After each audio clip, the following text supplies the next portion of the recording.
नमो भगवते वासुदेवाय। ओम नमो भगवते वासुदेवाय।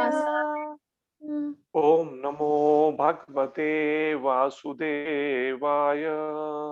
ओम नमो भगवते वासुदेवाय।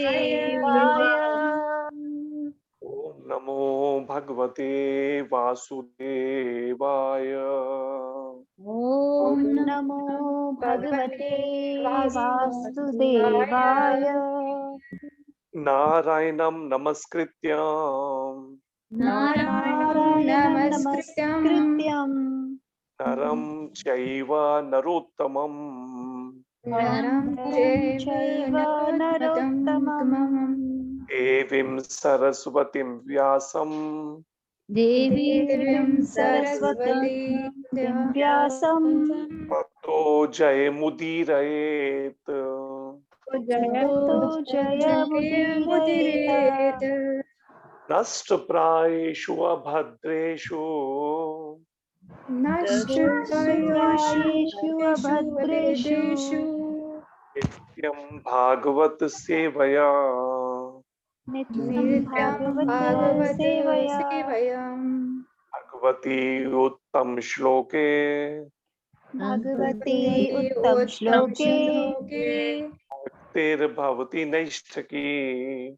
भक्तिर्भवति नैष्ठिकी। ग्रंथराज श्रीमद् भागवत महापुराण की जय। जय श्रील वेद व्यास जी की जय। जय नर नारायण ऋषि जी की जय। जय विद्या की देवी सरस्वती माता की जय। जय सुखदेव गोस्वामी महाराज की जय। जय परीक्षित जी महाराज की जय। जय गुरु शिला प्रभुपाद महाराज की जय। जय श्री गुरु महाराज की जय। जय अनंत कोटि वैष्णव वृंद की जय। जय निताई गौर प्रेमानंदे हरि हरि बोल। हरि हरि बोल। भक्त भक्ति भगवंत गुरु भक्त भक्ति भगवंत गुरु चतुर नाम वपु एक चतुर नाम वपु एक इनके पद वंदन किए इनके पद वंदन किए नाशे विघ्न अनेक नाशे विघ्न अनेक भक्ति दान मोहे दीजिए भक्ति दान दीजिए गुरुदेवन के देव गुरुदेवन के देव और ना कछु चाहिए और न कछु चाहिए निश दिन चरणन सेव निश दिन चरणन सेव गुरु गोविंद दोनों खड़े गुरु गोविंद दोनों खड़े आके लागू पाए काके लागू पाए बलिहारी गुरुदेव की बलिहारी गुरुदेव की जो गोविंद दियो बताए जो गोविंद दियो बताए। श्री गुरु महाराज की जय। जय शिला प्रभुपाद महाराज की जय। जय मोहिनी एकादशी की जय। जय मोहिनी एकादशी महात्म्य की जय। जय आज का ये विशेष दिन है जिसमें आज के दिन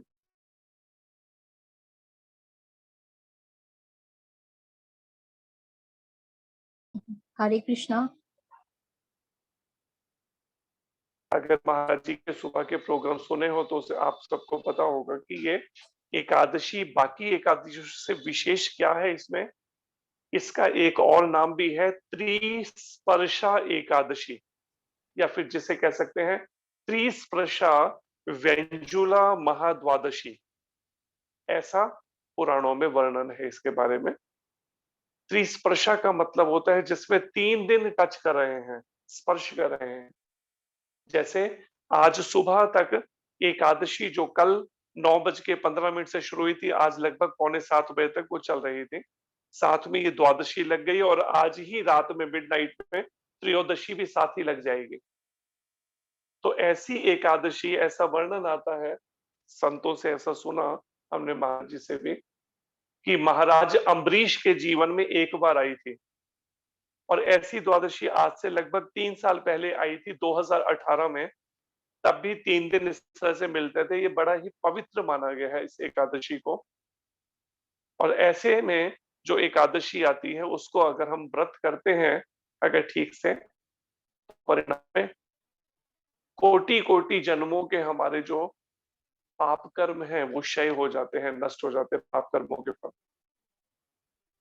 तो हमारा आश्रम में लगभग सभी भक्तों ने महाराज जी की प्रेरणा से सबने निर्जला एकादशी रखी है। आज के दिन निर्जला पानी भी नहीं लेंगे और बहुत सारे गुरुकुल के बच्चों ने भी जो है निर्जला रखी हुई है आज एकादशी। तो आइए शुरुआत करते हैं एकादशी की, इस मोहिनी एकादशी के महात्म्य से कि इसका क्या महात्म्य है, महिमा क्या है इसकी, ऐसी महानता क्या है इस एकादशी की। सूर्य पुराण में इसका वर्णन आता है। वैशाख मास के, ये वैशाख मास चल रहा है और शुक्ल पक्ष है ये। वैशाख मास के शुक्ल पक्ष में आने वाली मोहिनी एकादशी का महिमा का वर्णन है। महाराज युधिष्ठिर ने भगवान श्री कृष्ण को पूछा, हे जनार्दन, वैशाख मास के शुक्ल पक्ष में आने वाली एकादशी का नाम क्या है? इस व्रत का पालन कैसे करें? इसे करने से क्या पुण्य प्राप्त होता है? कृपया आप विस्तार से कहिए। भगवान श्री कृष्ण ने कहा, हे धर्मपुत्र, ध्यान से सुनिए। जो कथा वशिष्ठ मुनि ने प्रभु रामचंद्र को सुनाई थी वह मैं आपको कहता हूं। पूर्व काल में प्रभु रामचंद्र वशिष्ठ महाराज को पूछने लगे, हे आदरणीय ऋषिवर, सीता जी के विरह से मैं अत्यंत निराश हूं। कृपया आप हमें ऐसा व्रत बताइए जिसके प्रभाव से सब पापों से और दुखों से मुक्ति मिले। प्रभु रामचंद्र जी के आध्यात्मिक गुरु वशिष्ठ जी ने कहा, प्रिय राम, आप बहुत बुद्धिमान हैं। आपके पवित्र नाम से ही सभी प्राणियों के दुख दूर होते हैं, उनका जीवन मंगलमय होता है। फिर भी सभी जीवों के उद्धार के लिए पूछा गया यह प्रश्न प्रशंसनीय है। अब मैं आपको इस व्रत की विस्तार पूर्वक कथा कहता हूं। वैशाख मास के शुक्ल पक्ष में मोहिनी एकादशी आती है। वो बहुत ही मंगलकारक है। इस व्रत के पालन से व्यक्ति संसार के दुखों से, अनेक पापों से तथा भौतिक भ्रम से मुक्त होता है। एक संसार के दुखों से, दूसरा अनेक पापों से और तीसरा भौतिक, इस संसारिक जो तरह तरह के भ्रम बन जाते हैं उनसे मुक्त होता है। प्राचीन काल में सरस्वती नदी के किनारे रम्य भद्रावती नामक राज्य था। धृतिमान नामक राजा वहां राज्य करता था। चंद्रवंश में जन्मा यह राजा सहिष्णु और सत्यवादी था। उसी शहर में धनपाल नामक एक वैश्य था, एक बिजनेसमैन, जैसे व्यापारी होते हैं, एक वैश्य था जो बहुत ही पुण्यवान वैष्णव था। जनहित हेतु, लोगों की भलाई के लिए, उस भक्त धनपाल नगर में अनेक धर्मशालाएं, रुग्णालय, हॉस्पिटल जैसे होते हैं अस्पताल, बड़े मार्ग, रास्ते, रोड्स बनवाना, पाठशालाएं, स्कूल बनवाना, बाजार तथा भगवान विष्णु के मंदिरों की स्थापना की थी उस वैश्य ने। पीने के पानी के कुएं, शुद्ध जल के तालाब तथा अन्न छत्र पूरे नगर में, अन्न क्षेत्र पूरे नगर में बनाए थे, जहां पर कोई भी आकर मुफ्त में भोजन कर सकता है। इस प्रकार जन कल्याण के लिए अपने धन का उपयोग योग्य तरीके से करते हुए अपना नाम धनपाल सचमुच उन्होंने सार्थक किया। सबका हित चिंतन करने वाला, सबकी भलाई सोचने वाला और सबके ऊपर प्रेम रखने वाले इस वैष्णव के 5 पुत्र थे।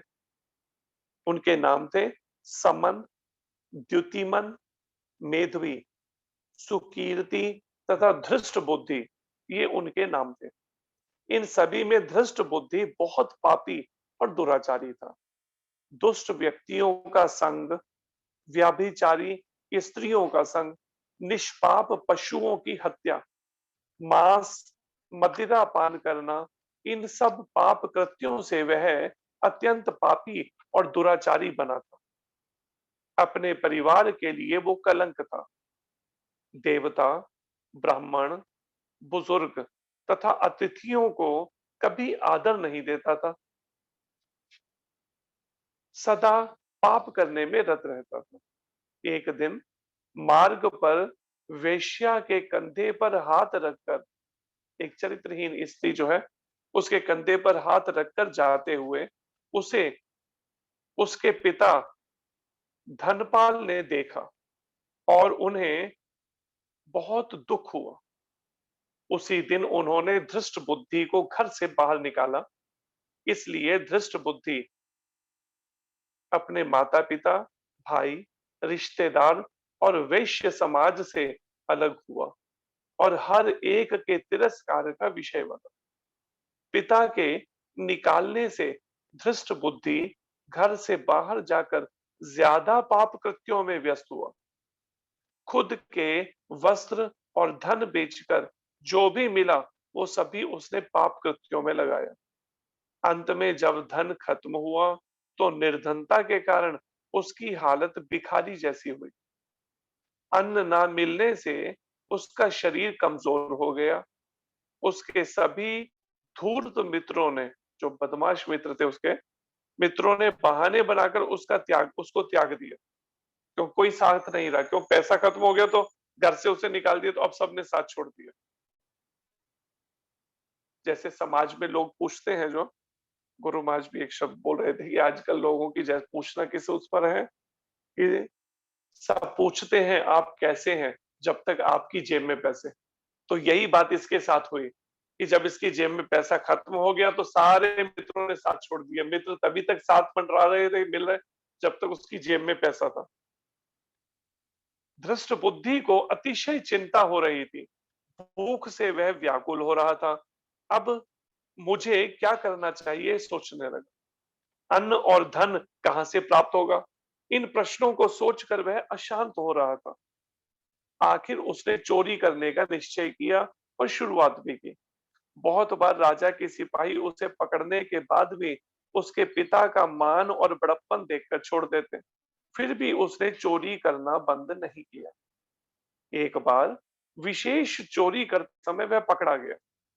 तब राजा ने उसे कहा, हे मूर्ख, आज तुम इस राज्य में नहीं रह सकते क्योंकि तुम महापापी हो। मैं तुम्हें अभी छोड़ रहा हूं, तुरंत इस राज्य से बाहर चले जाओ। तुम्हें जहां जाना है तुम जा सकते हो।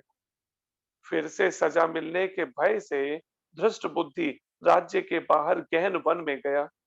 अविवेक के कारण, क्योंकि बुद्धि काम नहीं करती थी उसकी, अविवेक के कारण प्राणियों की हत्या करके उनका कच्चा मांस वह खाने लगा। कच्चा बिना पकाए खाने लगा मांस। किसी शिकारी की भांति हाथ में धनुष लेकर वह वन में पाप कृत्य करते भटकने लगा। धृष्ट बुद्धि हर समय दुखी और चिंतित रहता, परंतु एक दिन उसके पिछले जन्म के पुण्य कर्म के प्रभाव से वह एक ऋषि के आश्रम में पहुंचा।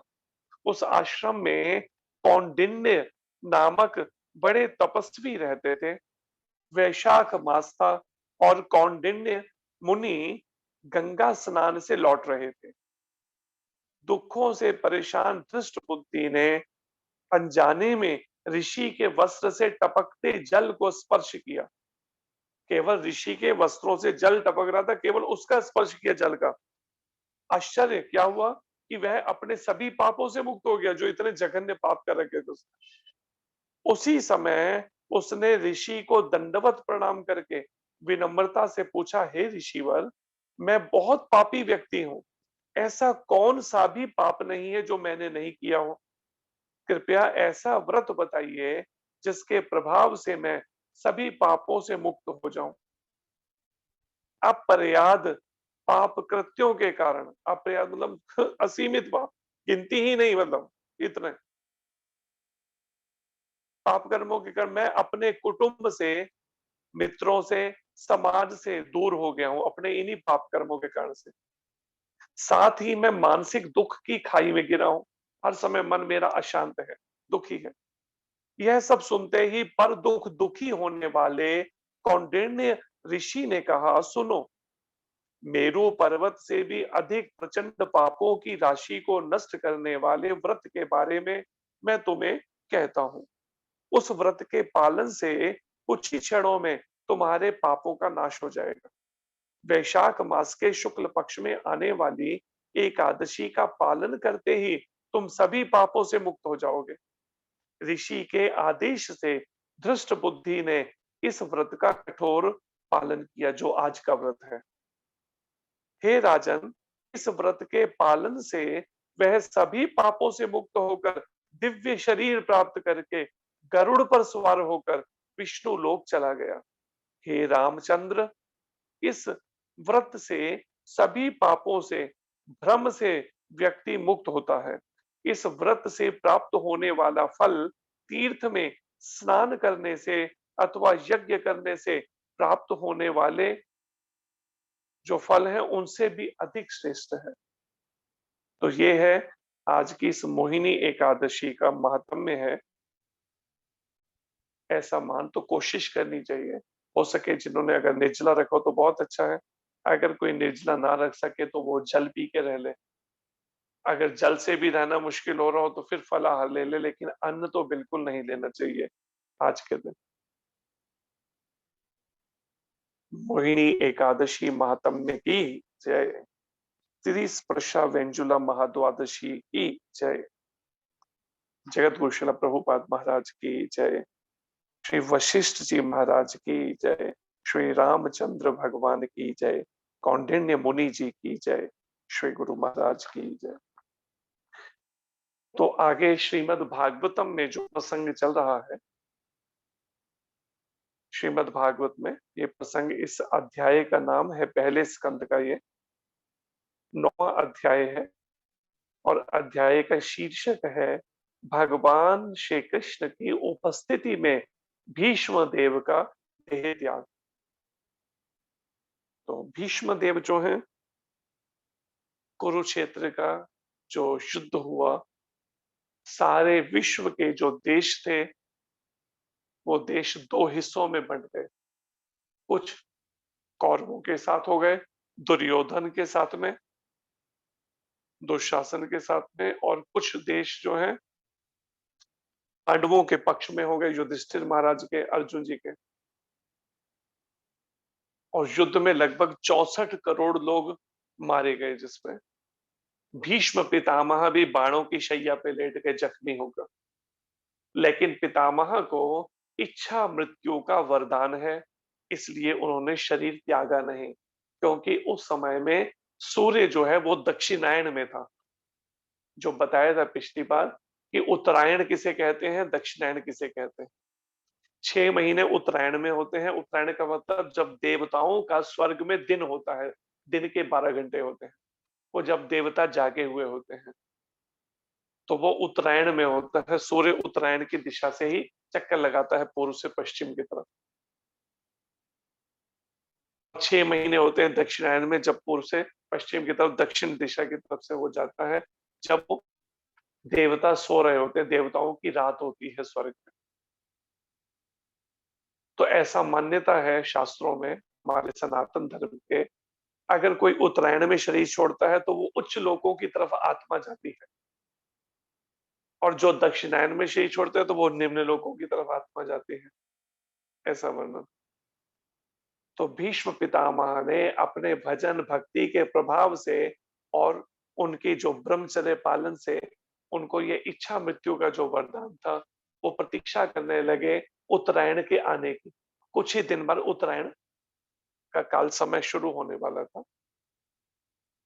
ऐसे में पितामह ने पहले से ही भगवान कृष्ण को ये प्रार्थना कर रखी थी कि हे कृष्ण, मेरी एक प्रार्थना है आपके चरणों में कि आखिरी समय जब मेरे को शरीर त्यागने का समय आए, मैं चाहता हूं आप मेरे नेत्रों के सामने हो, मैं आपका दर्शन करते हुए शरीर त्यागूं।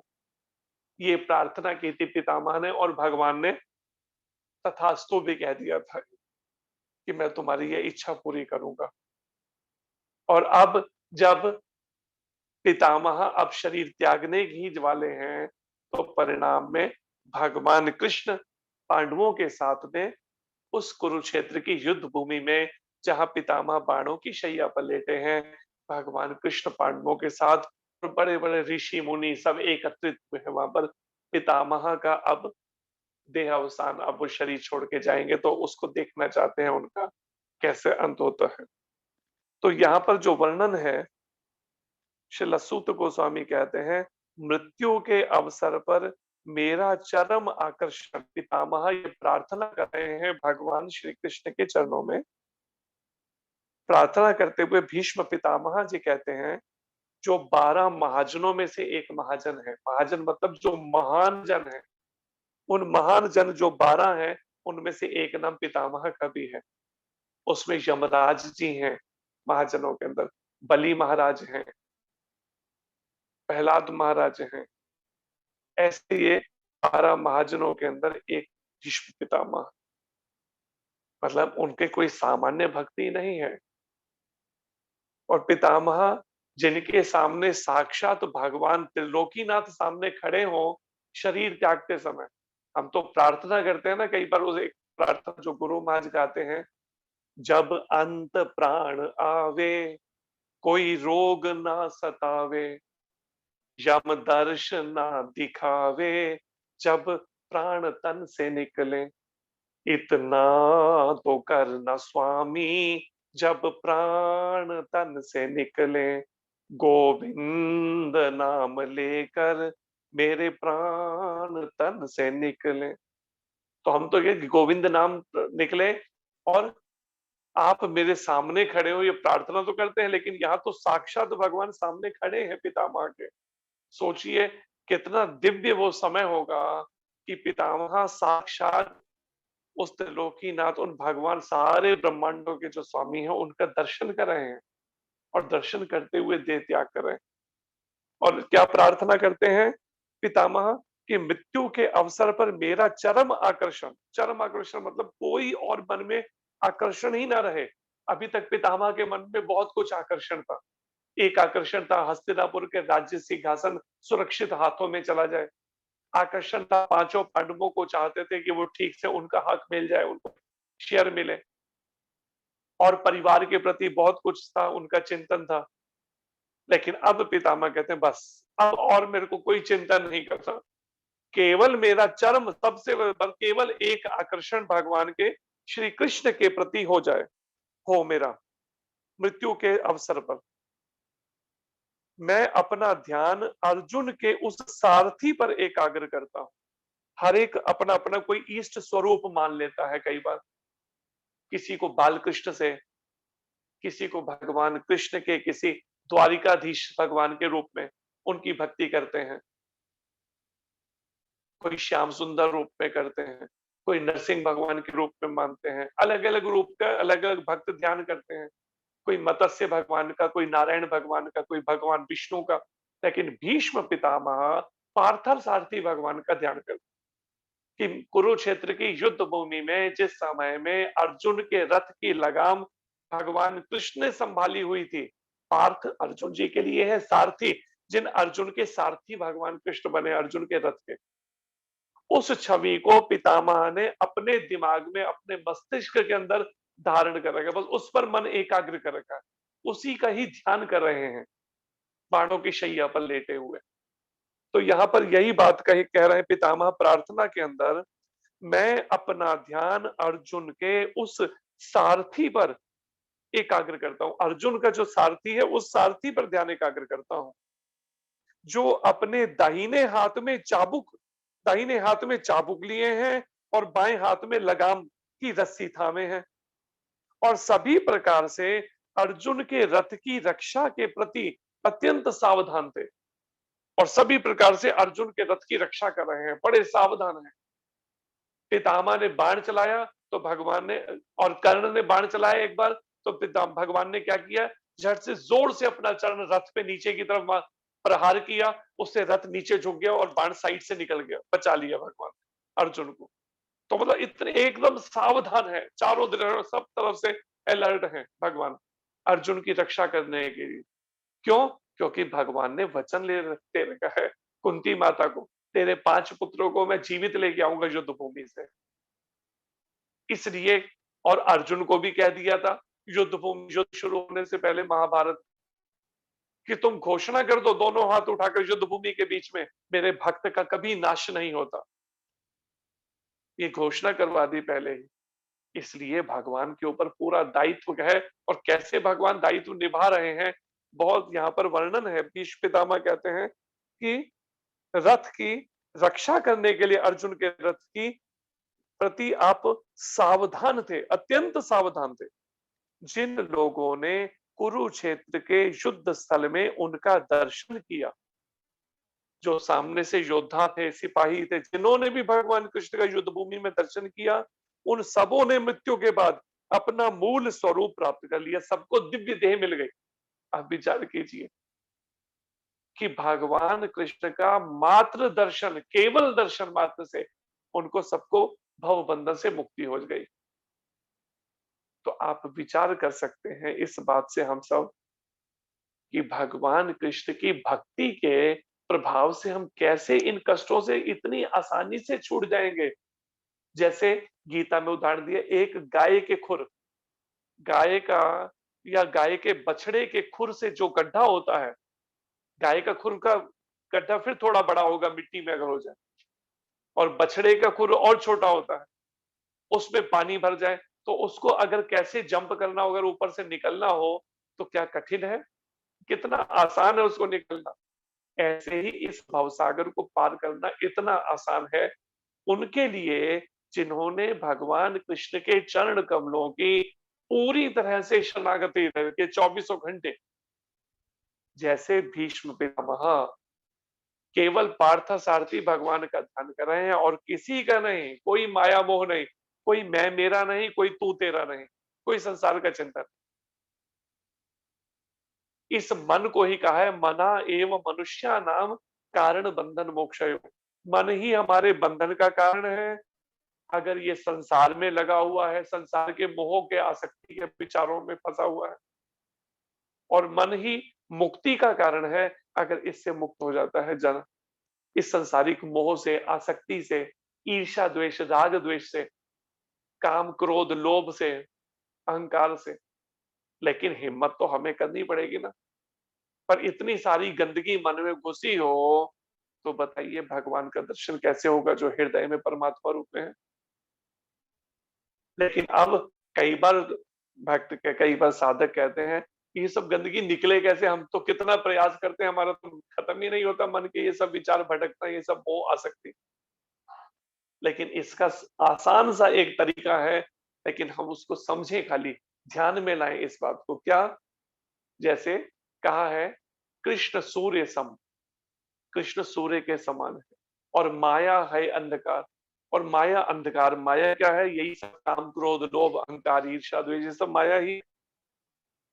जहां कृष्ण तहां नहीं माया अधिकार। जहां पे सूर्य होगा वहां पे रात्रि नहीं रह सकती।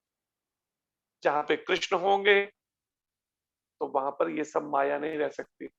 और जहां पर कृष्ण का नाम होगा, जिसे कहा है कली काले नाम रूपे कृष्ण अवतार, कलयुग में भगवान कृष्ण ने नाम रूप में इस हरे कृष्ण कृष्ण कृष्ण हरे हरे, हरे राम राम राम हरे हरे नाम रूप में अवतार ले रखा है इस कलयुग के अंदर।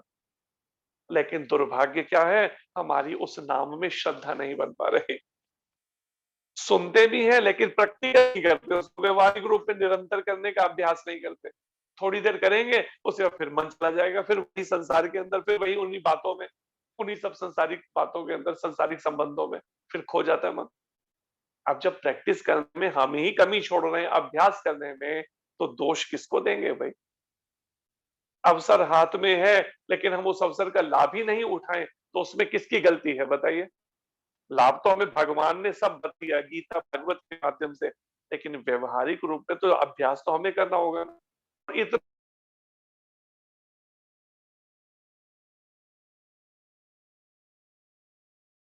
नहीं हो पा रहा कि मुंह से बोलना, कानों से सुनना, और वो भी कोई संस्कृत के श्लोक भी नहीं कि हमें संस्कृत नहीं आती, हमें उच्चारण नहीं आता, कैसे करें। 16 शब्द का हरे कृष्ण मंत्र कोई भी बोल सकता है। कलयुग के लिए भगवान कृष्ण ने चैतन्य महाप्रभु के रूप में कितना आसान कृपा करने का, कृपा लेने का हमें तरीका बता दिया। अब इतना भी नहीं करें तो और कैसे होगा बताइए? फिर और किस तरह से किया? अगर इतना भी कोई अभ्यास ना करना चाहे, इसलिए मन चाहे लगे चाहे ना लगे, मन माने चाहे नहीं, मुझे प्रैक्टिस, मुझे अभ्यास में लग जाना चाहिए बस। उठते बैठते चलते फिरते, जिसे कहा है, उठीते बसीते खाईते शुईते यथा तथा नाम लय, देश काल नियम नाही सर्व सिद्धि होय। उठते बैठते खाते सोते कोई नियम नहीं कि आप नहाए हुए हैं, बिना नहाए हुए हैं, बिस्तर पर लेटे हैं, कैसी भी अवस्था में है, कोई हार्ड एंड फास्ट कोई ऐसा नियम नहीं। सर्व सिद्धि होए, सारी सिद्धियां प्राप्त हो जाएंगी। और सबसे बड़ी सिद्धि क्या है? भगवत धाम, भगवत प्राप्ति हो जाएगी, भगवान की नित्य सेवा मिल जाएगी, कृष्ण प्रेम प्राप्त हो जाएगा। लेकिन करना प्रैक्टिकल तो हमें ही पड़ेगा भाई। कोई घोल कर तो पिलाने से रहा। जैसे पंजाब में अमृतसर में एक घर में महाराज जी रुका करते थे कई साल पहले, 25-30 साल पहले। तो एक बार हम महाराज जी के साथ में थे, उस घर में गए, तो वो घर की जो जो माता थी, वो माता महाराज को बार बार बोला करती थी, महाराज जी कृपा करो, महाराज जी कृपा करो, बोलती थी बार। महाराज एक दिन कहते, संजय ऐसा कर, जा रसोई में, जरा किचन में जा, वहां से एक गिलास और चम्मच लेकर आ, आज इस माता को ना हम कृपा घोल के पिलाएंगे।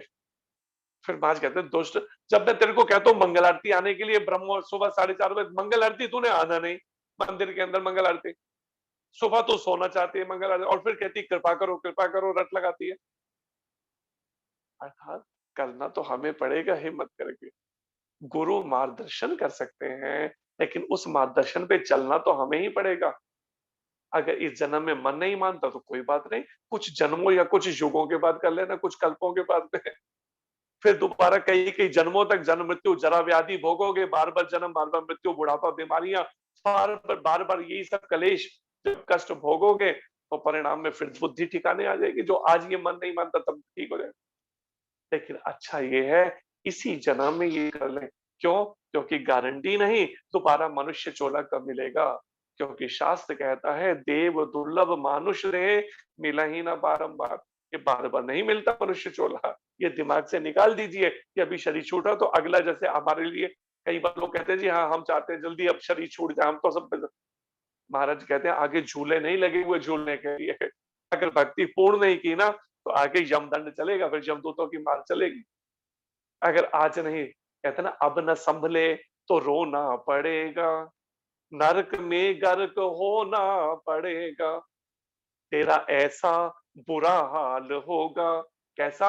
जो बताने के काबिल नहीं है, जन्म हीरा तुझे जो मिला है, ये गंवाने के काबिल नहीं है, तेरा हर श्वास अनमोल मोती, ये लुटाने के काबिल नहीं है। कैसे श्वासों को हम लगे हुए हैं व्यर्थ में गंवाने में। खूब संसार की बातें करेंगे, संसार के कामों में, खाने में, सोने में, व्यर्थ की बातों में, घंटों मोबाइल में लोग तो समय बर्बाद करते रहेंगे, टीवी पे, मोबाइल में। लेकिन कल को जब भक्ति अधूरी रह गई ना, तब पछताने के अलावा कुछ और हाथ नहीं लगने वाला उस समय पे। तब रोने से कोई लाभ नहीं होगा, फिर पछताए क्या होता है, जब चिड़िया चुग गई खेत। फिर पछताने से कोई लाभ नहीं होगा, जब इन श्वास रूपी, इस जो हमारे श्वास चल रहे हैं, काल रूपी चिड़िया इस श्वास रूपी खेत को चुग जाएगी जब इसको। इसलिए बुद्धि माने यही है, समय रहते हम सावधान हो जाएं। इसलिए गुरु महाराज कहते हैं, दो बातन को भूल मत, जो चाहत कल्याण, नारायण एक मौत को, दो जय श्री भगवान। दो बातों को कभी मत भूलो, अगर अपना कल्याण वास्तव में चाहते हो तो। इन दो बातों को, एक मृत्यु को और दूसरे भगवान को। अगर मृत्यु याद रही तो भगवान भी याद रहेगा, अगर मृत्यु को भूल गए तो भगवान भी भूल जाएगा, बस खो जाएंगे फिर वही खाने सोने मौज मस्ती के अंदर। इसलिए इस अवसर का लाभ उठाना चाहिए। मनुष्य जीवन जो मिला है, केवल खाने सोने कुछ पैसे की दौड़ में। आज भागवतम का जो श्लोक चल रहा था, वो चौथे स्कंद का, उसमें यही बात ब्रह्मा जी के चार मानस पुत्रों में से सनक सनंदन सनातन और संत कुमारों में से जो सबसे बड़े हैं सनत कुमार जी, पृथु महाराज को यही बात कह रहे थे कि जो लोग इंद्रिय तृप्ति में लगे हैं, केवल सेंस एंजॉयमेंट में मौज मस्ती में लगे, खाने सोने में, इन्हीं सब में, भोग विलास के जीवन में, और जो लोग पैसे के ही धन कमाने के इसमें दौड़ पागल हो रखे हैं, लालची हैं, जो हर समय लोभ पैसे की दौड़ में लगे, इन लोगों का संग बिल्कुल भक्त को त्याग देना चाहिए। और केवल इन्हीं का संग नहीं त्यागना चाहिए, इसके अलावा जो इंद्रिय तृप्ति के भोगों में लगे हैं और जो धन के ही केवल पैसे की दौड़ में लगे हैं, इनके जो साथ में भी जो लोग रहते हैं ना, उनका भी साथ छोड़ देना चाहिए। और क्या करना चाहिए? भगवान हरि के, भगवान कृष्ण की कथा जो है, भगवान कृष्ण की महिमा का जो गुणगान है, उसको सुनने के लिए हर समय बेचैन रहना चाहिए कि कैसे भी मुझे भगवान की कथा, भगवान की महिमा, भगवान का नाम श्रवण करने को, सुनने को मिले बार बार।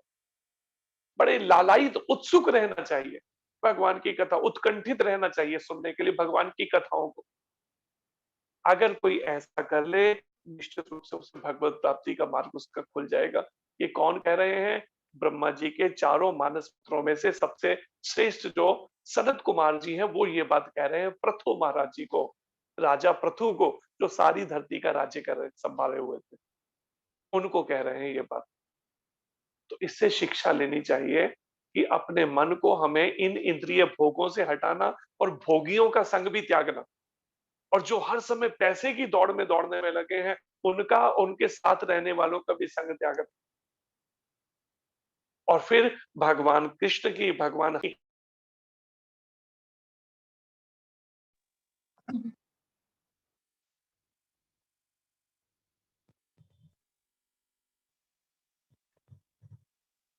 हरे कृष्णा। तो ये रुचि जो है ये मन में हो। तो यही बात यहाँ पर भीष्म पितामह प्रार्थना कर रहे हैं कि जिन लोगों ने कुरुक्षेत्र के युद्ध स्थल में उनका दर्शन किया, उन सबों ने मृत्यु के बाद अपना मूल स्वरूप प्राप्त कर लिया, केवल दर्शन मात्र से। जिन्होंने किया था युद्ध भूमि में, अब युद्ध भूमि में तो करोड़ों लोगों ने दर्शन किया था और करोड़ों लोगों को धाम मिल गए, क्योंकि धाम कोई छोटा सा नहीं है। हम ये ना सोचे जैसे ये धरती है, भारत देश है, थोड़ी देर में पॉपुलेशन बढ़ गई, अब जगह नहीं है रहने की, ऐसा नहीं है। भगवान के जो वैकुंठ लोक हैं असंख्य हैं, असंख्य, जिनकी गिनती नहीं हो सकती। जैसे एक बोरी में राई के दाने भरे हैं तो उसको गिनती नहीं किया जा सकता साथी से। असंख्य वैकुंठ लोक, और वो वैकुंठ लोक भी कैसे हैं? आवश्यकता के अनुसार वो घटते बढ़ते हैं, बढ़ जाते हैं। जितने अगर बढ़ जाएंगे भक्त, उतना ही वो वैकुंठ लोकों के साइज भी बढ़ जाएंगे। ऐसे हैं वो दिव्य धाम। वो ये नहीं है कि हाँ एक भूमि का टुकड़ा है तो वो उतना ही रहेगा ना, वो धाम में यही अदिव्यता है उसके अंदर। चिन्मय भूमि है वो, दिव्य भूमि है भगवान के धाम की, गोलोक धाम, वैकुंठ लोकों की, साकेत धाम की। तो यहाँ पर भगवान का दर्शन अगर ऐसा है तो विचार कीजिए। अब भगवान का दर्शन, एक तो विग्रह रूप में भगवान का हम दर्शन कर सकते हैं, चित्रपट रूप में दर्शन कर सकते हैं, अष्ट धातु की मूर्ति के रूप में, और उसके दर्शन का, और भगवान के नाम के द्वारा उनका संग कर सकते हैं, निरंतर नाम जपते।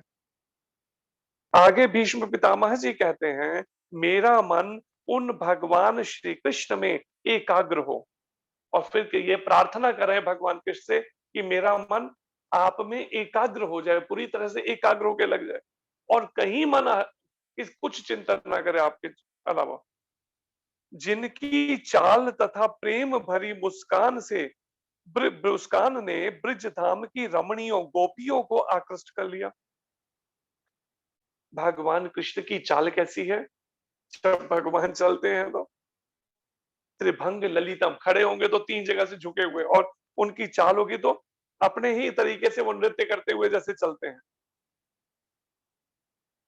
जिनकी चाल तथा प्रेम भरी मुस्कान, और मुस्कान ऐसी है कि गोपियां जो है वो पूरी तरह से खो जाती हैं, आकर्षित हो रखी हैं उनके प्रति, ऐसे घूम गए। और रास लीला से भगवान के अंतर्ध्यान हो जाने पर गोपियों ने भगवान की लाक्षणिक गतियों का अनुकरण किया। अर्थात जिस समय में थोड़ा सा मन में अहंकार जैसा आ गया गोपियों के मन में, क्या अहंकार आया? जिस समय अर्धरात्रि के समय, शरद ऋतु की पूर्णिमा की रात्रि को, अर्धरात्रि में जब भगवान कृष्ण ने वेणु वादन किया, बांसुरी बजाई, तो असंख्य गोपियां वहां एकत्रित हो गई।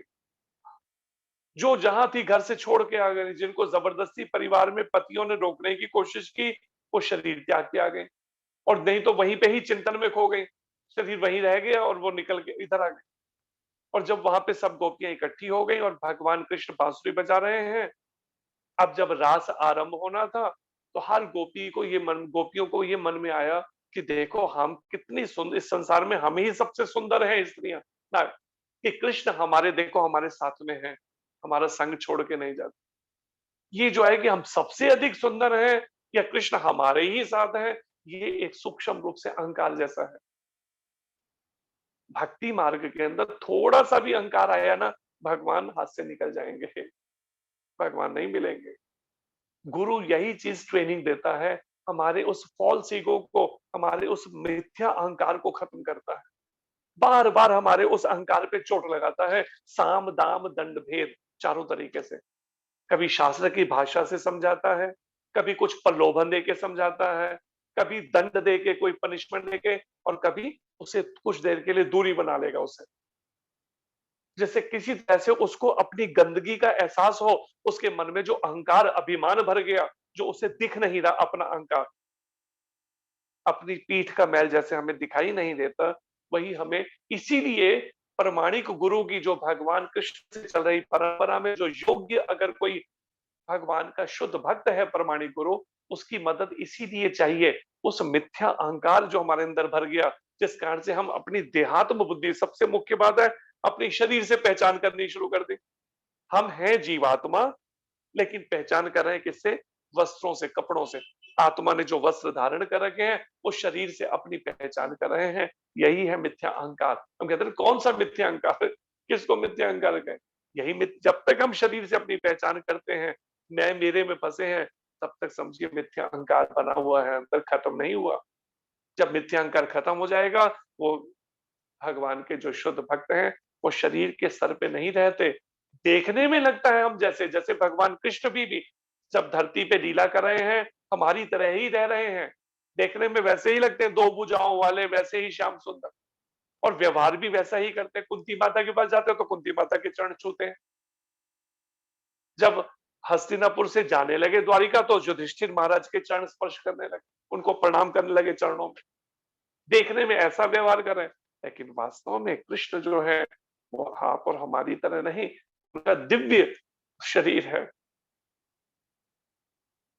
वो हमसे ऐसे बद्ध जीव नहीं है, वो तो मुक्त जीवों, परम स्वयं परम ईश्वर है, परम ईश्वर।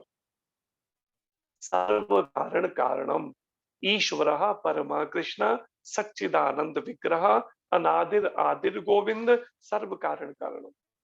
ईश्वर परमा कृष्ण, परम ईश्वर है वो। छोटे छोटे ईश्वर बहुतों को कहते हैं, शिव जी को भी कहते हैं, ब्रह्मा जी को भी कह देते हैं, और भी बहुत से अवतारों को, कईयों को कहते हैं, कई बार देवी देवताओं को, बहुत सारे उनको। लेकिन कृष्ण परम ईश्वर है। कौन कह रहे हैं ये बात? ब्रह्मा जी कह रहे हैं ब्रह्म संहिता में। सच्चिदानंद विग्रह है, उनका विग्रह जो है सत्य है, सदा रहने वाला है, शाश्वत। उनका किसी माता के गर्भ से जन्म नहीं होता। वो योग माया के सहयोग से ऐसा लगता है, क्या करते हैं अपनी चिंतन शक्ति के द्वारा, कि वो देवकी माता के यहाँ उनका जन्म हुआ, लेकिन वास्तव में उनका दिव्य देह है। सत्य सदा रहने वाला चिद ज्ञान से पूर्ण है, उनको ज्ञान लेने किसी गुरुकुल में जाने की आवश्यकता नहीं है। लेकिन फिर भी संसार को शिक्षा देने के लिए वो संदीपनी मुनि जी के आश्रम में जाके 64 दिन में 64 विद्याएं धारण कर ले ले और सच्चिदानंद और आनंदमय, उनको आनंद ढूंढने के लिए बाहर कहीं ढूंढने की जरूरत नहीं है। जैसे संसार में पुरुष स्त्री के शरीर में, स्त्री पुरुष में आनंद ढूंढ रही है, लेकिन वास्तव में क्या आनंद मिलता है? थोड़ी देर का भ्रम लगता है, लेकिन वास्तव में आनंद, कोई खाने में आनंद ढूंढ रहा है, कोई सोने में ढूंढ रहा है, अनेक तरह से, कोई खूब सारा पैसा इकट्ठा करने में, कोई सब बड़ा विशाल बंगला हो जाएगा मेरे पास, खूब बैंक बैलेंस, तो मैं खूब आनंद हो जाएगा मेरे को सब। लेकिन केवल भ्रम है और कुछ नहीं। मिलता है सच्चा सुख केवल भगवान तुम्हारे चरणों में, दयावान तुम्हारे चरणों में।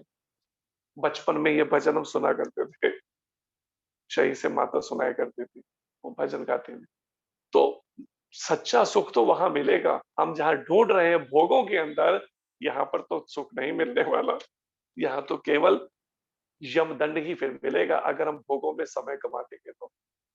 इसलिए ये कीमती श्वासों को ऐसे नहीं गंवाएं हम। यहाँ पर पितामह इसलिए क्या कहते हैं, गोपियां जो हैं, जब भगवान रासमंडल से अदृश्य हो गए, जब देखा गोपियों के मन में सूक्ष्म रूप से थोड़ा सा अहम भाव आ गया कि हम ही सबसे सुंदर नारियां हैं इस संसार, तो भगवान अदृश्य हो गए। तो अदृश्य हो गए तो गोपियां भगवान के विरह में, कहते हैं मिलने से ज्यादा विरह में ज्यादा भगवान का अधिक संग का आनंद मिलता है।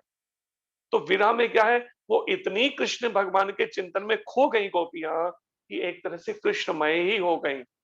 जैसे एक शब्दों में कहा है ना कि लाली मेरे लाल की जित देखूं तित लाल, लाली देखन मैं गई मैं भी हो गई लाल।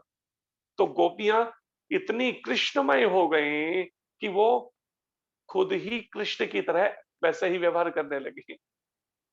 एक गोपी क्या करती है, एक दूसरी गोपी के कंधे पे हाथ रख के त्रिभंग रूप में खड़ी हो गई और हाथ में ऐसे करके वेणु जैसे लिए बजा रही, बांसुरी बजा रही है कृष्ण की तरह। देखो मैं ही तो हूं कृष्ण।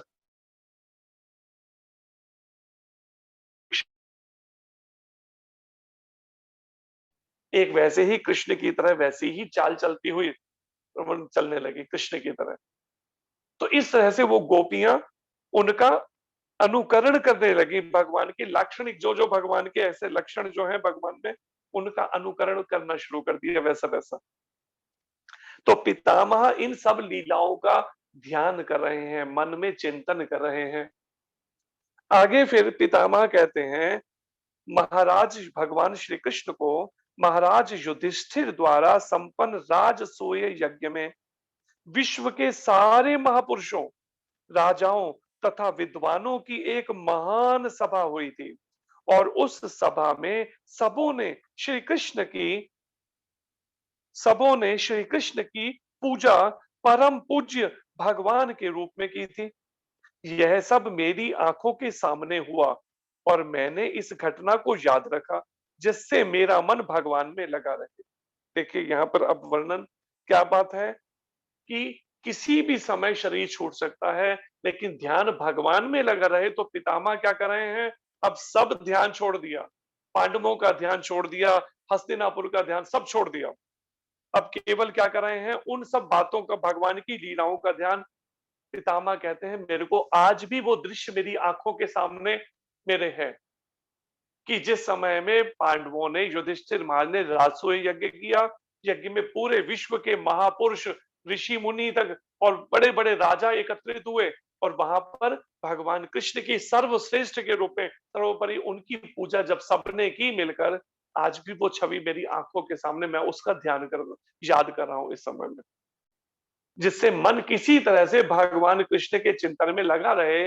पितामह इस तरह से ये कृष्ण लीलाओं को, भगवान कृष्ण की दिव्य लीलाओं का स्मरण कर रहे हैं मन के द्वारा। ये हमें बताने के लिए मन को हर समय भगवान में इस तरह से लगा के रखना चाहिए। बार बार भगवान कृष्ण उनकी लीलाओं को, उनके नाम जप के द्वारा, नाम कीर्तन के द्वारा, उनकी लीलाओं का जो हमने सुनी है आज तक, उनको याद करना चाहिए। कैसे पूतना का वध किया, कैसे तृणावर्त का वध कर दिया, कैसे अघासुर बकासुर का वध कर दिया एक छोटे से बालक के रूप में। कृष्ण कितने शक्तिशाली हैं। हे कृष्ण, आप कृपा करो, मेरी भी रक्षा करो, ऐसे ही मुझे अपने चरण कमलों की बस सेवा दे दो, मुझे राधा रानी, मुझे उनको बार बार इस तरह से याद करने का अभ्यास तो करें। नाम जप कर करके बार बार या कोशिश करें, बार बार कोशिश करें मन को कृष्ण की तरफ। ये मन फिर जाएगा भोगों की तरफ, संसार की तरफ, इसको फिर ले जाए कृष्ण, फिर जाएगा, फिर ऐसे बार बार करने पे एक समय क्या होगा, समाधि की अवस्था। हर समय कृष्ण में मन जब लग जाएगा ना, तो आंखें बंद करके समाधि लगाने की जरूरत नहीं पड़ेगी। जैसे योगी आंखें बंद करके बैठते हैं, लेकिन 24 घंटे कोई भी नहीं बैठ सकता आंखें बंद करके। उनको भी दिनचर्या करने के लिए जब आंखें खोलते हैं, मन फिर संसार में चला जाता है। लेकिन अगर मन कृष्णमय हो गया, कृष्ण की लीलाओं का चिंतन करके, कृष्ण के नामों का गुण कीर्तन कर करके, नाम जप से, तो फिर आंखें बंद करने की जरूरत नहीं पड़ेगी। क्या होगा, जब मन पूरी तरह से सारे भौतिक कलमश से शुद्ध हो जाएगा, तो आखिरी स्टेज भक्ति की क्या है, जहां जहां दृष्टि पड़े तहां तहां कृष्ण सफुरे। जहां भी नजर जाएगी वहां पर कृष्ण का दर्शन होगा। अगर सामने देख रहे हैं तो सामने कृष्ण की लीला दिखेगी, आकाश में देखेंगे तो वहां धरती पे हर जगह कृष्ण, कृष्ण का नाम, उनकी लीला। आंखें बंद करेंगे तो हृदय में ऐसे भगवान कृष्ण की लीला दिखेगी, जैसे गोलोक धाम में जो भगवान की नित्य लीला गोप बालकों गोपियों के साथ चल रही है, वो हृदय में जैसे टीवी चैनल पे प्रोग्राम देख रहे हैं, ऐसे दिखेगा। लेकिन कब, जब हृदय पूरी तरह शुद्ध हो जाएगा। थोड़ी थोड़ी भक्ति करने से, गुरु महाराज कहते हैं, भगवान नहीं मिलेंगे। भगवान तो पूर्ण भक्ति करने से मिलेंगे, थोड़ी थोड़ी भक्ति से नहीं मिलेंगे। इसलिए हमें बड़ा सीरियस गंभीर होना पड़ेगा। हल्की फुल्की भक्ति से नहीं रास्ता तय होने वाला, ये ध्यान रख लो। जैसे ढीली ढाली हम भक्ति करके हम सोचे नहीं ऐसे चल जाएगा काम, ठीक है, थोड़ी भक्ति हो जाएगी, लेकिन फिर अगले जन्म फिर लेने पड़ जाएंगे कई जन्म भक्ति पूर्ण करने के लिए। लेकिन अगर हम चाहें तो इसी जन्म को आखिरी भी कर सकते हैं। कहीं शास्त्र में नहीं लिखा कि 1 लाख जन्मों के बाद भगवान मिलते हैं, या 1000 या 100 जन्मों, कहीं नहीं लिखा। इसका उदाहरण है परीक्षित महाराज, 7 दिन में भगवत प्राप्ति। ध्रुव महाराज लगभग 6 महीने में भगवत प्राप्ति। महाराज खटवांग कुछ मिनटों में, लगभग 48 मिनट में, कुछ मिनटों में भगवत प्राप्ति। ये प्रमाण बता रहे हैं, करके कोई देख लो बड़ी नहीं बात है, यही करामात है जी, यही करामात। कृष्ण नाम लेने से तेरा बेड़ा पार है, राम नाम लेने से तेरा बेड़ा पार है, गौर नाम लेने से तेरा बेड़ा पार है, यही करामात है जी, यही करामात। तो करके कोई देखे इसका अभ्यास। पितामह जो है भगवान कृष्ण को प्रार्थना कर रहे हैं, और प्रार्थना करते करते उनकी लीलाओं को याद करते हुए उन्हीं को सुना रहे हैं, भगवान कृष्ण को, कि मेरा मन आपकी इन लीलाओं का स्मरण कर रहा है। अब मैं पूर्ण एकाग्रता से एक ईश्वर श्री कृष्ण का ध्यान कर सकता हूं। पितामह देखिए अब पक्के हो गए, उनको अपने मन पे पूरा वो हो गया है कि मन को सब जगह से हटा चुके हैं। तो क्या कहते हैं, अब मैं एक ईश्वर श्री कृष्ण का ध्यान कर सकता हूं, जो इस समय मेरे सामने उपस्थित हैं। क्योंकि अब मैं प्रत्येक के हृदय में, यहां तक कि मनोधर्मियों के हृदय में भी, जो मनोधर्मी है, जिन्होंने, जो भगवान कृष्ण में न मान के अपने मन मर्जी से जो मन कहता है बस वैसी साधना करते हैं, जत मत तत पथ वाली बात, जिसका मन जो चाहे वैसी मन मर्जी की साधना कर रहे हैं। भगवान के कोई रूप नहीं है, भगवान का कोई रूप नहीं मानना, ऐसे मन मर्जी की साधना। तो यहाँ पर बताया मनोधर्मियों के हृदय में भी रहने वाले जो परमात्मा रूप में भगवान है कृष्ण, उनके प्रति द्वैत भाव की स्थिति को पार कर चुका है। अब मन वो दुविधा खत्म हो चुकी, पितामह कहते मेरे मन से। अब मन में वो दुविधा या भेद बुद्धि खत्म हो गई है मेरे मन की। केवल कृष्ण परमात्मा में मेरा मन पूरी तरह से एकाग्रचित हो गया। वे सबों के हृदय में रहते हैं, जो गीता में भी भगवान ने कहा, हृदय देशे अर्जुन तिष्ठति, अर्जुन मैं सबके हृदय में परमात्मा रूप में हूं। और वो परमात्मा रूप कैसा है, जैसा भगवान विष्णु का शंख चक्र गदा पद्मधारी चतुर्भुज रूप, ऐसा परमात्मा रूप भगवान कृष्ण का ये एक अंश रूप है, जो सबके हृदय में परमात्मा रूप में रहता है। और ब्रह्म रूप में सर्वव्यापक है, वो भी भगवान का अंश रूप है। लेकिन पूर्ण रूप तो है भगवान कृष्ण, जो गोलोक धाम में अपने कृष्ण लोक में नित्य लीला कर रहे हैं गोपों के साथ में। और वही पूर्ण भगवान अवतारी रूप में धरती पर आए 5200 कुछ वर्ष पहले, और वृंदावन में ब्रजमंडल में लीलाएं की, और उसके बाद अपने धाम में वापस लौट गए। भले ही सूर्य को भिन्न भिन्न प्रकार से अनुभव किया जाए, किंतु सूर्य तो एक ही है। फिर पितामह कहते हैं, आप सूर्य को एक, कभी कहते हैं हम सूर्य उदय उदित हो रहा है, तो ये देखो उदय होने वाला सूर्य अलग सा लगता है, और फिर दोपहर को बिल्कुल अलग, और फिर संध्या काल में अस्त होता है। लेकिन सूर्य तो एक ही है। करोड़ों लोग कहते हैं हमारे सर के ऊपर दोपहर को सूर्य हमारे सर पे है, लेकिन सूर्य तो एक है। इसी तरह से भले वो ईश्वर ब्रह्म रूप में सर्वव्यापक हो, कृष्ण पितामह कहते हैं, भले ही आप सबके हृदय में परमात्मा रूप में रहते हो, लेकिन मेरे मन से ये दुविधा खत्म हो चुकी है। वास्तव में वो कृष्ण आप ही हैं, जो इन रूपों में, ब्रह्म रूप में भी आप ही हैं, परमात्मा रूप में भी, और साक्षात कृष्ण आप हैं, जो इस समय मेरे नेत्रों के सामने उपस्थित हैं। आपके ध्यान में करता हूं। और पितामह भगवान कृष्ण की उस छवि को निहारते हुए, आगे के श्लोकों में वर्णन आएगा, उन्होंने कैसे देह त्याग दिया, उनके साक्षात दर्शन करते हुए विचार कीजिए, ऐसी स्थिति कहां सामान्य मिल सकती है किसी, जब तक वो उस श्रेष्ठ, उस नवधा भक्ति की उस अवस्था को प्राप्त नहीं कर लेता, शुद्ध भक्ति को। लेकिन प्रभुपाद जी कहते हैं नवधा भक्ति जो है, श्रवणम कीर्तनम विष्णु स्मरणम पाद सेवनम अर्चनम वंदनम दास्यम सख्यम आत्मनिवेदनम, ये नवधा भक्ति में कोई एक दो अंग भी अपनाए करे, लेकिन प्रमाणिक गुरु के शुद्ध भक्ति के मार्गदर्शन में करे।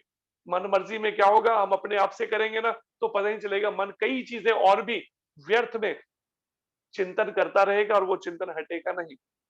इसलिए ये मार्ग जिस पे हम चल रहे हैं, ये साधन सिद्ध मार्ग नहीं है केवल, कि हम साधना कर करके हम भजन करके भगवत प्राप्ति कर जाएंगे। ये साधन के अलावा कृपा सिद्ध मार्ग है। जब तक हम भगवान के प्रमाणिक शुद्ध भक्तों की कृपा नहीं मिलेगी ना हमें, जब तक, एक तो भगवान की और दूसरा भगवान के प्रमाणिक गुरु शुद्ध भक्त के भक्तों की, तब तक हमारा ये जन्म मरण का चक्र खत्म नहीं होगा, तब तक भगवान की भगवत प्राप्ति, भगवत धाम की प्राप्ति नहीं होगी। इसलिए प्रभुपाद जी ने जो ये मार्गदर्शन दिया, ये इसीलिए सुबह हम मंगल आरती में क्या करते हैं, हम पहले गुरु पूजा, गुरु वंदना गाते हैं, वंदे गुरु श्री चरणार विंदम, मैं गुरु महाराज के चरणों में वंदन करता हूँ। जिन गुरुदेव की कृपा से ही, चरणों की वंदना से ही मेरे भगवान तक जाने का मार्ग जो है प्रशस्त होगा, और भगवान के धाम में भी, भगवान की नित्य सेवा में उन प्रमाणिक गुरु के सहयोग करेंगे हम जाकर। हम सीधी कृष्ण की सेवा नहीं, भगवान कृष्ण की सीधी सेवा करने का अधिकार है केवल राधा रानी को।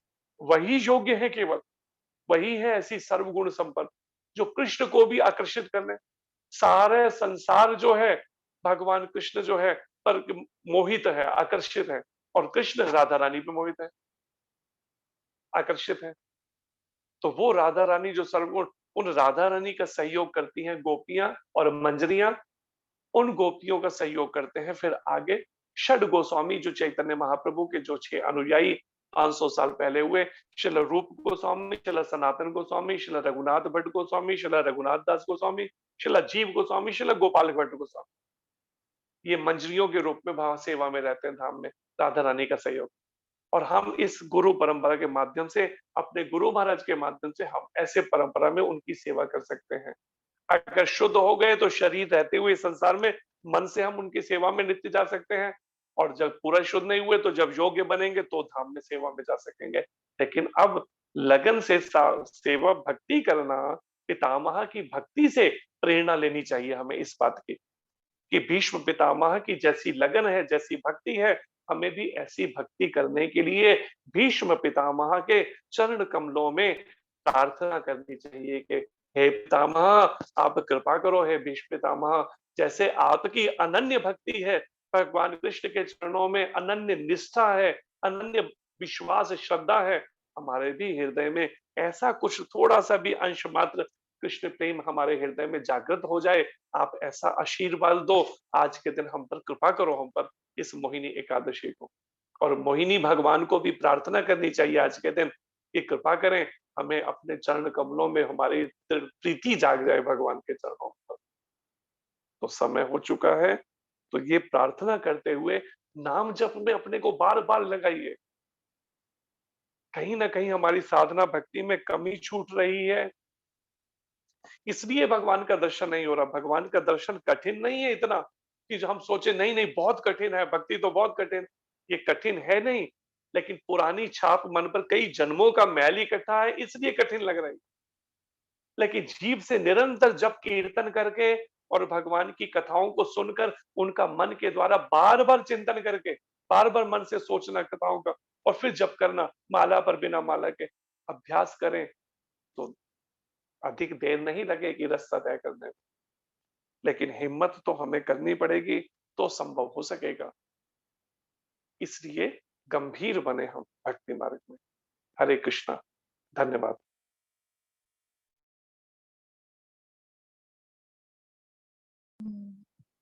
हरे कृष्णा। प्रभु जी आपका अनम्यूट नहीं है, म्यूट है। हरे कृष्णा। कोई प्रश्न हो तो पूछ सकते हैं।